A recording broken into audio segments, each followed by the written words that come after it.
अस्सलाम वालेकुम। Ether chapter number 11 को डिस्कस कर रहे हैं। चैप्टर नंबर 11 को बेसिकली 3 हिस्सों में डिवाइड किया हुआ था। पहला टॉपिक था हमारे पास अल्कोहल्स के बारे में, सेकंड पार्ट इसका आया फिनॉल के बारे में, और थर्ड पार्ट है ईथर के बारे में। वजह अगर मैं ईथर्स की बात करूं, ईथर कुछ ज़्यादा लेक्चर नहीं लगेंगे, ये एक लेक्चर में प्रॉपरली ख़त्म हो जाता है, तो हम 2 लेक्चर में ख़त्म करेंगे। आज के लेक्चर में हम सिर्फ इसका इंट्रोडक्शन और नोमेनक्लेचर पढ़ेंगे, इसको नाम कैसे दिए जाते हैं ईथर को, और इसका बेसिक इंट्रोडक्शन क्या है। और इसमें ना 2 अल्फाज इस्तेमाल करता है, सिमेट्रिकल ईथर और अनसिमेट्रिकल ईथर, वो कैसे नाम देने हैं। तो यहाँ पे गौर कीजिएगा बच्चे, हमारे पास ईथर कहते हैं जी those organic compound, those organic compounds in which, ऐसे ऑर्गेनिक कंपाउंड जिसमें oxygen atom is attached, oxygen atom is attached to the alkyl radical या two alkyl radical, two alkyl radical, जिसमें ऑक्सीजन एटम 2 अल्काइल रेडिकल के साथ जुड़े होते हैं। सही है। तो हमारे पास क्या होता है जी, इसका जनरल फार्मूला अगर देखा जाए तो जनरल फार्मूला ये वाला आर बॉन्ड ओ आर। अगर मैं एग्जांपल देखूं तो मुझे CH आर की जगह पे आप CH3 लगाओगे, ऑक्सीजन CH3, इसमें क्या होगा जी, ऑक्सीजन एटम दोनों साइडों पे कार्बन एटम के साथ जुड़ा हुआ है। इस तरह कंपाउंड का हम नाम दे रहे होते हैं ईथर का। क्या नाम दे रहे होते हैं? ईथर का नाम दे रहे होते हैं जिसमें ऑक्सीजन एटम दोनों साइडों पे कार्बन एटम या अल्काइल रेडिकल के साथ जुड़ा हो। किसके साथ जुड़ा हो? अल्काइल रेडिकल के साथ जुड़ा हो। तो यहां पर बेसिकली अगर क्लासिफिकेशन की बात की जाए, ये एग्जांपल आ गई, ये जनरल फार्मूला, जनरल फार्मूला, और ये हमारे पास ईथर की एग्जांपल आ गई। एग्जांपल के बाद हम बात करेंगे क्लासिफिकेशन की। भैया क्लासिफिकेशन अगर देखी जाए तो ईथर को 2 हिस्सों में डिवाइड कर रखा है। कितने हिस्सों में डिवाइड कर रखा है? 2 हिस्सों में। एक हमारे पास है सिमेट्रिकल ईथर, सिमेट्रिकल ईथर्स, और एक ईथर्स है हमारे पास अनसिमेट्रिकल ईथर्स, अनसिमेट्रिकल ईथर्स। अब ये सिमेट्रिकल ईथर्स कौन से होते हैं और अनसिमेट्रिकल ईथर्स कौन से होते हैं, ये चीज़ आज हमने यहाँ पे डिस्कस कर रही है। भाई एक सिंपल सी बात याद रखिएगा, अगर ऑक्सीजन एटम के दोनों साइडों पे जुड़े हुए हैं आर अल्काइल रेडिकल, मैं इसको आर कह देता हूँ, और इसको R1 कह देते हैं, इसको R2 कह देते हैं, और इसमें भी क्या होगा R, इसको R1 R2। अगर हमारे पास R1 बराबर हो R2 के तो उसको कहेंगे सिमेट्रिकल ईथर। सही। अगर मैं सिंपल बात कहूं, और both alkyl radical are same, both the alkyl radicals are same, alkyl radicals are same, तो आप इसको कहोगे सिमेट्रिकल ईथर है। मतलब यहां पे एग्जांपल देता हूं, CH3 और CH3। अब यहां पे चेक करो, ऑक्सीजन के इस साइड पे भी CH3 है, इस साइड पे भी CH3 है। अगर ऑक्सीजन के दोनों साइडों पे एक जैसे कार्बन आ जाए, क्या हो, ऑक्सीजन के दोनों साइडों पे एक जैसे कार्बन आ जाए, तो इसको हम क्या नाम दे रहे होते हैं? सिमेट्रिकल ईथर का। क्या नाम दे रहे होते हैं? सिमेट्रिकल ईथर्स का नाम दे रहे होते हैं। इसके बाद हम बात कर रहे थे अनसिमेट्रिकल। अनसिमेट्रिकल का मतलब आपको पता चल गया होगा, जिसमें क्या होता है कि R1 is not equal to R2। एक और बात कहूं तो बोथ द अल्काइल रेडिकल, ये दोनों जो अल्काइल रेडिकल है are different, both the alkyl radicals are different, are different, दोनों के दोनों अल्काइल रेडिकल्स क्या हो? डिफरेंट हो। इसको हम क्या कहेंगे? Unsymmetrical ether. मसलन आपके पास ऑक्सीजन है, एक साइड पे आपके 2 कार्बन लगे हुए हैं, CH2 CH3, और एक साइड पे 1 कार्बन लगा हुआ है। यहाँ देखो 1 कार्बन है, इस साइड पे 2 कार्बन है। अगर इस तरह का सिस्टम आ जाता है, आप इसको कहोगे ये अनसिमेट्रिकल ईथर है। ये क्या हमारे पास अनसिमेट्रिकल ईथर है। मैं चलो एक और एग्जांपल दे देते हैं, CH2 H3O CH2 CH3, ये भी हमारे पास क्या होगा, अनसिमेट्रिकल ईथर। सिंपल सी बात है, अगर ऑक्सीजन के दोनों साइडों पे सिस्टम बराबर है, कार्बन बराबर है, तो सिमेट्रिकल है। अगर ऑक्सीजन के दोनों साइडों पे कार्बन की तादाद बराबर नहीं है तो वो अनसिमेट्रिकल है। ये सिंपल सी बात याद रखिएगा, सही है। तो अगर डेफिनेशन बनानी हो तो those ether in which both the alkyl radicals across the oxygen atom are same are called symmetrical ether, and those ether in which both the alkyl radical across दोनों तरफ across the oxygen atom are different, then it is known as unsymmetrical ether। बस इसके बाद बात कर लेते हैं इसके नॉमेनक्लेचर की। किसकी बात करेंगे, नॉमेनक्लेचर। और नॉमेनक्लेचर कहते हैं नाम देने के तरीकाकार को। और याद रखिएगा नॉमेनक्लेचर जब भी हमने पढ़ा है दो तरह का होता है। एक होता है हमारे पास कॉमन नॉमेनक्लेचर, क्या होता है, कॉमन नॉमेनक्लेचर, और एक हमारे पास होता है IUPAC नॉमेनक्लेचर। हम यहाँ पे दोनों पढ़ेंगे, IUPAC नॉमेनक्लेचर। भाई अगर मैं कॉमन नॉमेनक्लेचर की बात करूँ, इसमें भी दो तरीकाकार है। देखो पहले हमारे पास बात करेंगे सिमेट्रिकल ईथर की। सिमेट्रिकल ईथर के लिए एक सिंपल सा रूल याद रखिएगा, डाई लगाओगे प्लस अल्काइल रेडिकल का नेम आएगा अल्काइल रेडिकल, और लास्ट वर्ड ऐड कर दोगे ईथर का। क्या नाम कर दोगे, ईथर का। चलो मैं नाम देने की ट्राई करता हूँ, CH3O CH3। देखो दोनों सेम है, और ये दोनों के दोनों कौन से अल्काइल रेडिकल है, मीथाइल। मैंने कहा जी सबसे पहले आप डाई लगाओगे, फिर अल्काइल रेडिकल का नाम लिखोगे, लास्ट वर्ड ऐड कर दोगे ईथर।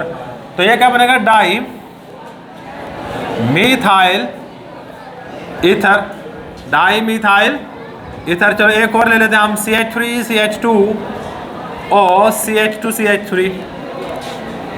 अगर मैं इसका नाम दूं तो क्या बनेगा, di ethyl ether, di ethyl ether. ये हमारे पास आ गई डाई इथाइल ईथर।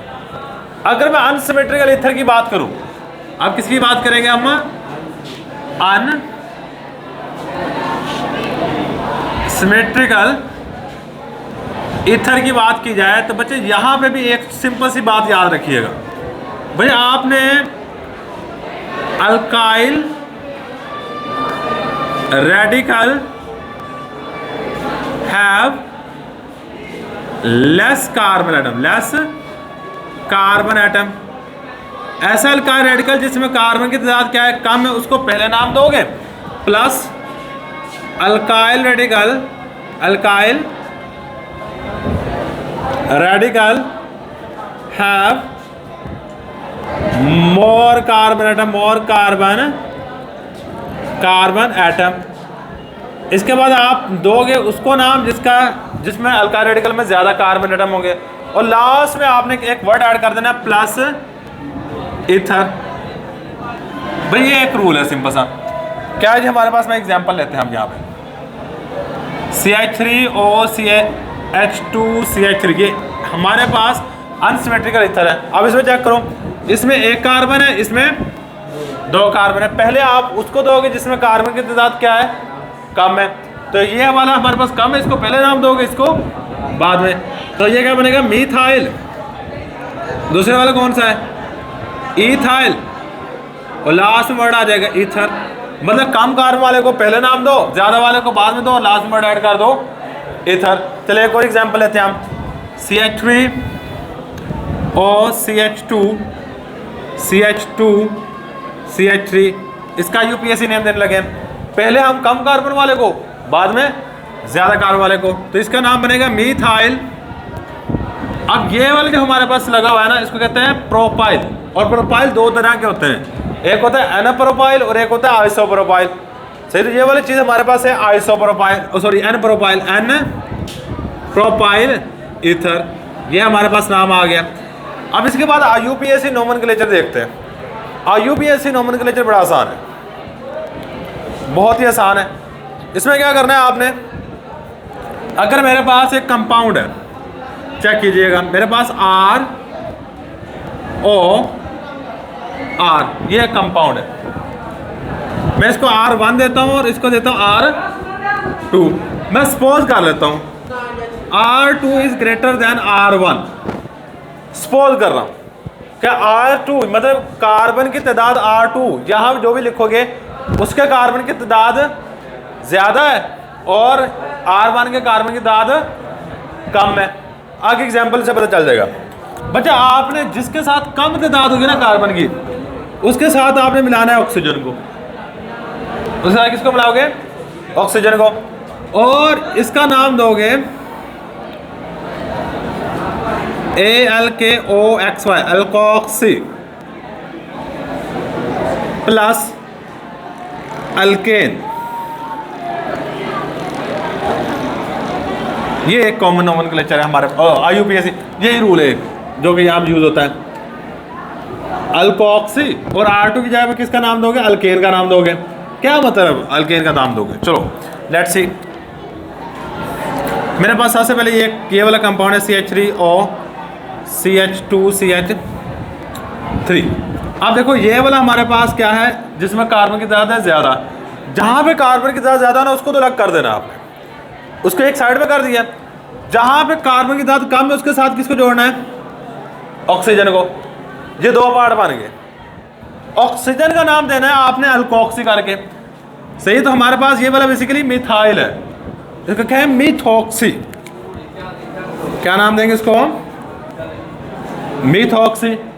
दो कार्बन वाले का नाम दोगे अल्केन के हवाले से, इथेन। क्या नाम दोगे? Ethane, methoxy ethane, ethoxy methane. चलो मैं इस कंपाउंड का नाम बने, क्या बनेगा हमारे पास? देखो जहां पे सेम हो वहां पे आपकी अपनी मर्जी है, ऑक्सीजन को जिस मर्जी साइड पे डालो, सही है। ऑक्सीजन को जिस मर्जी साइड पे डालो, आपकी अपनी मर्जी है। मैं दो पार्ट कर लिया। इसका नाम जहां पे ऑक्सीजन जाएगी उसका नाम दोगे अल्कोक्सी के हवाले से, इसका नाम बनेगा मिथॉक्सी। मिथॉक्सी इसका क्या नाम बनेगा? मीथेन। मिथॉक्सी मीथेन, इसका नाम क्या बनेगा? पहले इसको लग जहां पे कार्बन कम हो उसको ऑक्सीजन के साथ जोड़ दो, तो उसको पहले नाम दो, तो इसका नाम क्या बनेगा? मिथॉक्सी। मिथॉक्सी। तीन कार्बन है, तीन कार्बन वाले को कहते हैं प्रोपेन। तीन कार्बन वाले को प्रोपेन कहेंगे। चलो अब यहां पे चेक कर लेते हैं, इसका भी नाम आ गया, इसका नाम चेक करते हैं, इसका नाम दे दिया। चलो एक थोड़े से और लेते हैं हम, CH3 CH2 CH2O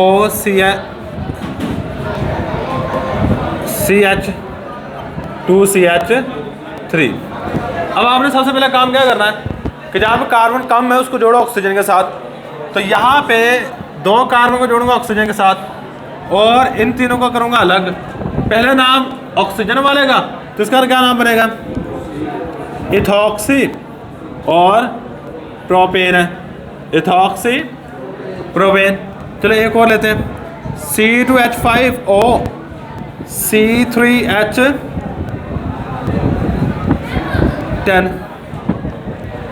सॉरी, तीन तीन 6, 3 ओवर 6 और एक 7 आएगा। मैं इसका नाम देना चाहता हूँ। आप ऑक्सीजन को जोड़ो, काम वही है। आप वहाँ पे ओपन करके लिखा हुआ है, यहाँ मैंने क्लोज कर दिया है, सही है। आप जहाँ पे कम कार्बन, यहाँ पे कम कार्बन, ऑक्सीजन को जोड़ो उसके साथ, क्या बनेगा? इसका नाम बनेगा इथॉक्सी। इथॉक्सी, इसका क्या नाम बनेगा? प्रोपेन। Ethoxy propane. और एक लास्ट वाली एग्जांपल लेते हैं और इसके बाद काम खत्म करेंगे। मैं कहता हूँ जी हमारे पास C6 6 6 12 13 H13O C8 8 8 16 और 1 17, ये कंपाउंड है, इसका नाम दे। तो आप सबसे पहले क्या करोगे, जहाँ पे कम कार्बन है वहाँ पे आप लेके जाओगे ऑक्सीजन को, और जहाँ पे ज़्यादा कार्बन उसको अलग रखोगे। 6 कार्बन वाला है तो हेक्सेन है, हेक्सेन से हेक्सोक्सी, हेक्सोक्सी। और 8 कार्बन वाले कहते हैं ऑक्टेन, हेक्सोक्सी ऑक्टेन। ये हमारे पास आ गया जी नोमेनक्लेचर। सही है, ये था जी हमारे पास ईथर के बारे में बेसिक इंट्रोडक्शन है। कल हमने 2 चीज़ें डिस्कस करनी है, ज़्यादा से ज़्यादा कल वाले लेक्चर में टाइम लगाना 10 से 15 मिनट, इससे ज़्यादा नहीं लगेगा। सही है, एक ही I think 2 method of preparation है और 2 ही रिएक्शन है और सिंपल रिएक्शन है, कोई चीज़ कॉम्प्लेक्स नहीं है।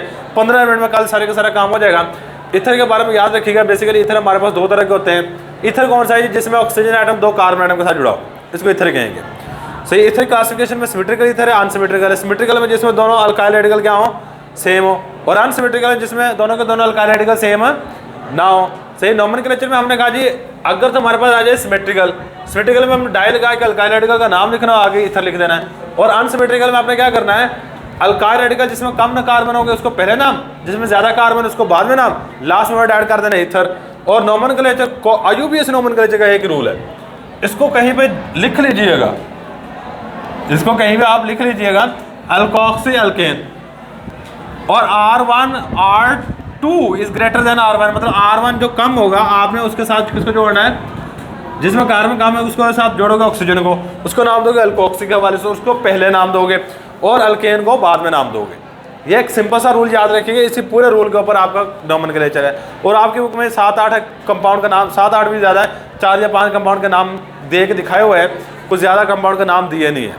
सही है, तो ये एक सिंपल सी बात याद रखिएगा। तो यही हमारे पास आज का लेक्चर। अल्लाह हाफिज़।